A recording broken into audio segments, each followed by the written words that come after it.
नमो बुद्धाय मित्रों, स्वागत है आपका टेल्स फोरम पर, जहां हर कहानी में होती है एक सीख। नमो बुद्धाय मित्रों, सबसे पहले वीडियो लेट होने के लिए हम आपसे क्षमा चाहते हैं।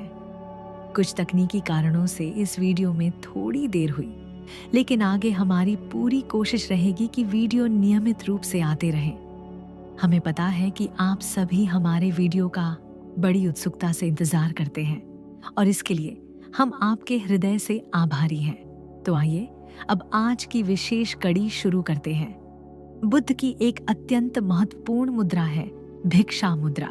यह मुद्रा हमें त्याग, संतोष और सादगी का अद्भुत संदेश देती है। आज हम जानेंगे इसका इतिहास, इसका स्रोत, इसका महत्व और यह क्यों आज भी हमारे जीवन में उतनी ही प्रासंगिक है। नमस्कार। आज हम एक बहुत ही खास विषय पर बात करने वाले हैं। जो हमें जानकारी मिली है उससे एक दिलचस्प तस्वीर उभरती है बुद्ध की भिक्षा मुद्रा की। यह सिर्फ एक आप कहें तो मूर्ति या फोटो नहीं है। इसमें त्याग है, संतोष है, जीवन को देखने का एक अलग नजरिया है। तो चलिए इसमें थोड़ा और गहरा उतरते हैं, समझने की कोशिश करते हैं कि ये मुद्रा, ये आइडिया आया कहां से, इसका इतिहास क्या है, धर्म में इसका क्या महत्व है और शायद सबसे जरूरी आज की जो ये भाग दौड़ वाली जिंदगी है ना, उसमें ये हमें क्या सिखा सकती है। बिल्कुल। और ये मुद्रा ना हमें एक बड़े बेसिक सवाल पर सोचने को कहती है कि जरूरी क्या है। हाँ, कि असल में लाइफ में चाहिए क्या। हमारे पास जो भी स्रोत हैं वो इसके अलग अलग पहलू दिखाते हैं, जिनसे हम इसका जो कोर मैसेज है उसे समझ सकते हैं। ये सिर्फ एक तस्वीर नहीं है, ये एक पूरा दर्शन है, एक फिलॉसफी। तो शुरुआत इसके इतिहास से करते हैं। ये मुद्रा या ये सोच कहें, ये चलन में कब आई, कैसे आई? देखिए, इसका कनेक्शन तो सीधा बुद्ध के टाइम से है। मतलब करीब 5वीं शताब्दी ईसा पूर्व। जानकारी यही बताती है कि जब राजकुमार सिद्धार्थ ने अपना वो राजसी ठाट बाट छोड़ने का फैसला किया, सत्ता छोड़ दी, तो वो ज्ञान की खोज में निकले, सन्यासी बन गए और उस रास्ते पर जीवन चलाने के लिए उन्होंने भिक्षा को चुना। अच्छा। मतलब लोगों से जो अपनी मर्जी से मिल जाए जी, उसी भोजन पर निर्भर रहना। ये उनके लिए एक बहुत बड़ा कदम था, महल छोड़कर सड़क पर आना। लेकिन इंटरेस्टिंग बात यह है कि कला में जो इसका चित्रण है वो हमें काफी बाद में मिलता है। हाँ, खासकर गंधार और मथुरा आर्ट स्टाइल में। ये टाइम है लगभग पहली दूसरी शताब्दी ईस्वी का। तो आप देखिए, प्रैक्टिस पहले आई और जीने का तरीका पहले आया। उसको एक सिंबल की तरह दिखाना वो बाद में शुरू हुआ जी। शायद शुरू में लोगों का ध्यान बुद्ध की टीचिंग्स पर ज्यादा था, उनके जीने के तरीके पर। बाद में जब धर्म फैला तो इन सिंबल्स की जरूरत पड़ी होगी कहानी को, मैसेज को दिखाने के लिए। और ये दिखती कैसी है? हमें जो पता है वो ये कि बुद्ध दोनों हाथों से एक भिक्षा पात्र, कटोरा जैसा हाँ, वही थामे हुए दिखाए जाते हैं। हाँ, देखने में तो काफी सिंपल लगता है। हाँ, है सिंपल, लेकिन इसका मतलब बहुत गहरा है। दोनों हाथों से उस पात्र को पकड़ना, ये सिर्फ ये नहीं है कि हाँ मुझे भोजन चाहिए। ये दिखाता है कि जीवन की जो बेसिक जरूरतें हैं उनको हम सम्मान से स्वीकार कर रहे हैं। लेकिन जिस शांति से वो उसे पकड़े हैं वो एक तरह की अनासक्ति है, डिटैचमेंट। जरूरतें हैं, पूरी करनी है, पर उनमें फंसना नहीं है। जानकारी यही कहती है कि बौद्ध दर्शन में इसी संयम को, इसी संतोष को सबसे बड़ा धन माना गया है। ये सिर्फ पेट भरने का काम नहीं था, ये हर पल अवेयर रहने का, मन को बैलेंस रखने का एक स्पिरिचुअल अभ्यास था। क्या ये जो भिक्षा मांगने की बात है, ये सिर्फ कला या कहानियों में है या जो धार्मिक ग्रंथ हैं उनमें भी इसका कुछ ठोस जिक्र है? नहीं, बिल्कुल ठोस आधार है। हमारे पास जो सामग्री है वो बताती है कि विनय पिटक, हाँ सुना है, त्रिपिटक का हिस्सा जी, पाली कैनन का हिस्सा है। उसमें भिक्षुओं के नियम, उनका कंडक्ट, उनकी पूरी लाइफस्टाइल बहुत डिटेल में दी हुई है। और इसी विनय पिटक में भिक्षाटन यानी भिक्षा मांगने का प्रोसेस, उसके रूल्स, कब जाना है, कैसे लेना है, ये सब बार बार और बहुत क्लियरली बताया गया है। अच्छा। उसमें साफ लिखा है कि बुद्ध और उनके शिष्य, मतलब पूरा संघ, रोज सुबह अपना भिक्षा पात्र लेकर पास के गांव या शहरों में जाते थे। और खास बात ये थी कि वो चुपचाप जाते थे, कुछ मांगते नहीं थे। जो मिल गया शांति से ले लिया। अरे वाह, मतलब ये सिर्फ पुरानी किताबों में नहीं है, जैसा आपने कहा, जानकारी ये भी है कि ये परंपरा आज भी चल रही है। हाँ, और यही तो इसकी ताकत है, खास तौर पे Thailand, Sri Lanka, Cambodia, Laos, Myanmar, इन देशों में। अच्छा। हाँ, ये आज भी एकदम लाइव ट्रेडिशन है। रोज सुबह आप देख सकते हैं केसरिया कपड़ों में भिक्षु लाइन में नंगे पैर अपना पात्र लेकर निकलते हैं और लोग आम गृहस्थ सड़क किनारे बैठकर बड़े सम्मान से उन्हें खाना, फल या दूसरी जरूरत की चीजें देते हैं। कमाल है। हाँ, ये देखना अपने आप में एक अनुभव है। हजारों साल पुरानी एक प्रैक्टिस आज भी कम्युनिटी और भिक्षुओं को जोड़ रही है। ये सिर्फ देना लेना नहीं है, ये सम्मान, निर्भरता और आभार का एक सामाजिक और आध्यात्मिक ताना बाना है। अब जरा उस कहानी पर आते हैं जिसका जिक्र अक्सर होता है। बुद्ध ने आखिर वो राजमहल छोड़ा क्यों, और इस त्याग का भिक्षा से क्या कनेक्शन है? यहाँ मामला दिलचस्प हो जाता है। देखिए, कहानी तो यही है और हमारे स्रोत भी इसी ओर इशारा करते हैं कि जब वो युवा राजकुमार थे सिद्धार्थ, उन्होंने जिंदगी की सच्चाई को बहुत करीब से देखा।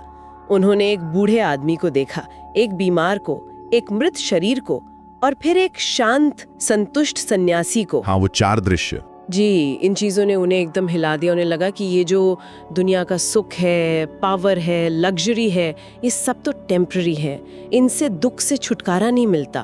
तो इसी सच्चाई की खोज में, ज्ञान की तलाश में उन्होंने वो सब कुछ छोड़ दिया जो शायद हम सोच भी नहीं सकते। हाँ। और भिक्षा मांगकर जीना, ये उनके उस महान त्याग का सबसे डायरेक्ट, सबसे प्रैक्टिकल रूप था। ये दिखाता था कि उन्होंने सच में सब पीछे छोड़ दिया है। जानकारी में एक बहुत बहुत मार्मिक बात सामने आती है। बुद्ध का मानना था कि भोजन शरीर चलाने का बस एक साधन है, ये जीवन का लक्ष्य या खुशी का सोर्स नहीं होना चाहिए। अच्छा। यही सोच उनके भिक्षा मांगने के पीछे थी। इसीलिए वो जो कटोरा है ना, वो सिर्फ मिट्टी या मेटल का बर्तन नहीं रहा, वो उनके चुने हुए रास्ते का प्रतीक बन गया, त्याग का, सादगी का और उस गहरी अंदरूनी शांति और संतोष का जो उन्होंने बाहरी चीजों पर डिपेंडेंसी कम करके हासिल किया। ये सिंबल हमें बताता है कि असली आजादी बाहर की सिचुएशन से नहीं, मन की स्थिति से आती है। तो फिर इसका मतलब क्या हुआ? इस मुद्रा का या इस प्रैक्टिस का असली मकसद क्या था? सिर्फ पेट भरना तो नहीं हो सकता जैसा आपने कहा? नहीं, बिल्कुल नहीं। अगर हम स्रोतों को ठीक से देखें तो इसके पीछे साधक के स्पिरिचुअल डेवलपमेंट से जुड़े कम से कम 2 मेन मकसद दिखते हैं। पहला और शायद सबसे अहम, ईगो को खत्म करना, अहंकार का नाश। ईगो कैसे? आप सोचिए, एक आदमी जो राजकुमार था, जिसके पास सब था, वो हाथ में कटोरा लेकर दूसरों के सामने खड़ा है खाने के लिए। ये चीज उसके मैं को, उसके प्राइड को तोड़ने में जबरदस्त मदद करती है। विनम्रता अपने आप आती है। और दूसरा मकसद था संतोष और आभार, ग्रैटिट्यूड डेवलप करना। अच्छा। भिक्षा में जैसा भी खाना मिले, रूखा सूखा, अच्छा बुरा, कम ज्यादा, उसे बिना शिकायत, बिना पसंद नापसंद के एक्सेप्ट करना होता था। ये प्रैक्टिस साधक को सिखाती है कि हर हाल में मन शांत रखो, बैलेंस रखो और साथ ही जो भी मिला है उसके लिए शुक्रगुजार होना। इससे बाहरी चीजों पर निर्भरता कम होती है और अंदरूनी आजादी बढ़ती है। आप दूसरों की दया पर निर्भर हैं, पर फिर भी आजाद महसूस करते हैं, क्योंकि आपकी खुशी इस पर डिपेंड नहीं करती कि आपको क्या मिला। यहाँ जो बात मुझे बहुत अपील कर रही है, और शायद हमारे स्रोत भी यही कहते हैं, वो ये है कि ये मुद्रा और ये पूरी प्रैक्टिस हमें एक बहुत बड़ा लेसन सिखाती है कि शायद चीजें जमा करना, मटेरियल वेल्थ इकट्ठा करना, यही सब कुछ नहीं है लाइफ में। बिल्कुल, आप एकदम सही जगह पहुंचे हैं। यही इसका सेंट्रल और शायद आज के लिए सबसे रेलेवेंट मैसेज है। बुद्ध की वो शांत भिक्षा मुद्रा हमें बार बार यही याद दिलाती है, असली दौलत बाहर की चीजों में नहीं है, वो हमारे अंदर के गुणों में है। जैसे जानकारी साफ करती है। बौद्ध नजरिए से सबसे बड़ा धन है संतोष, कंटेंटमेंट, जो है उसमें खुश रहना, और सादगी, सिंप्लिसिटी, जीवन को सरल रखना। जब मन संतुष्ट होता है ना, तो बाहर की कमी उतनी खलती नहीं। और ये विचार आज के इस मटेरियलिस्टिक और उपभोक्तावादी युग में, जहाँ सक्सेस अक्सर बाहरी चीजों से नापी जाती है, और भी ज्यादा जरूरी और क्रांतिकारी हो जाता है। ये सब सुनने में तो बहुत अच्छा लगता है, सिद्धांत की तरह बढ़िया।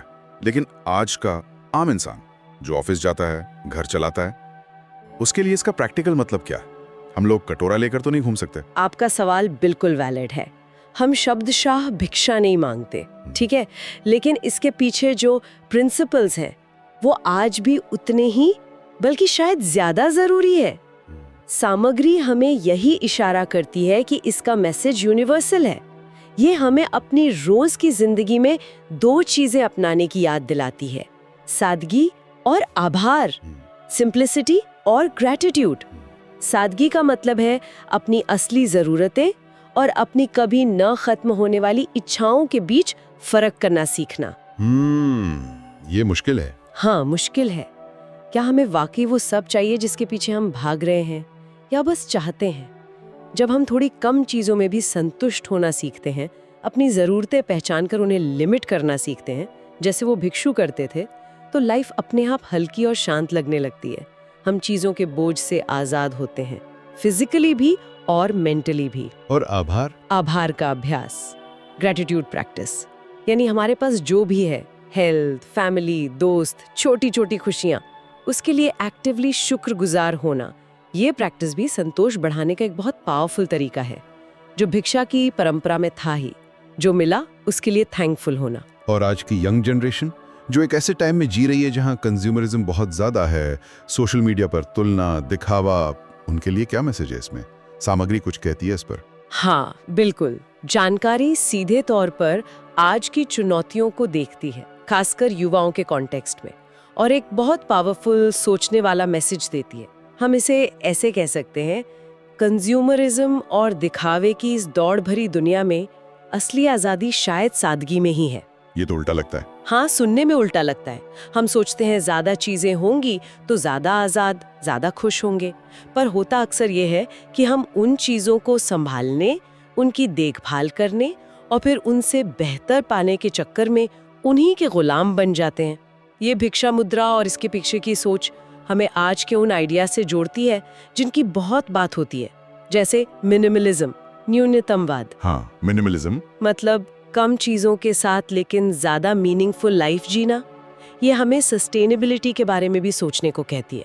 क्या हमारा कंजम्पशन का तरीका धरती के लिए ठीक है? भिक्षा की परंपरा कम रिसोर्स में जीने का उदाहरण था। सही बात है। और सबसे बढ़कर ग्रैटिट्यूड, कृतज्ञता, चीजों को फॉर ग्रांटेड ना लेना, छोटी बातों को अप्रिशिएट करना, जो मेंटल हेल्थ के लिए बहुत जरूरी है। ये सारी वैल्यूज आज के टाइम में, जहां हम climate change, mental stress, social pressure जैसी चुनौतियां देख रहे हैं, पहले से कहीं ज्यादा जरूरी हो गई हैं। तो इस पूरी बातचीत का सार अगर मैं समझूं तो यही है कि बुद्ध की वो भिक्षा मुद्रा, वो शांत इमेज सिर्फ एक धार्मिक सिंबल नहीं है। यह हमें एक टाइमलेस ट्रूथ याद दिलाती है कि असली खुशी, असली समृद्धि शायद चीजें जमा करने में उतनी नहीं है जितनी मन के संतोष में, जिंदगी की सादगी में और जो हमारे पास है उसके लिए आभार में है। बिल्कुल सही कहा आपने। ये एक कांस्टेंट रिमाइंडर है, एक पॉज लेने का पॉइंट है, और जैसा हमारे स्रोत हमें सोचने पर मजबूर करते हैं, शायद हम सबको कभी कभी रुककर खुद से पूछना चाहिए, मेरे जीवन में इनफ, पर्याप्त का मतलब क्या है?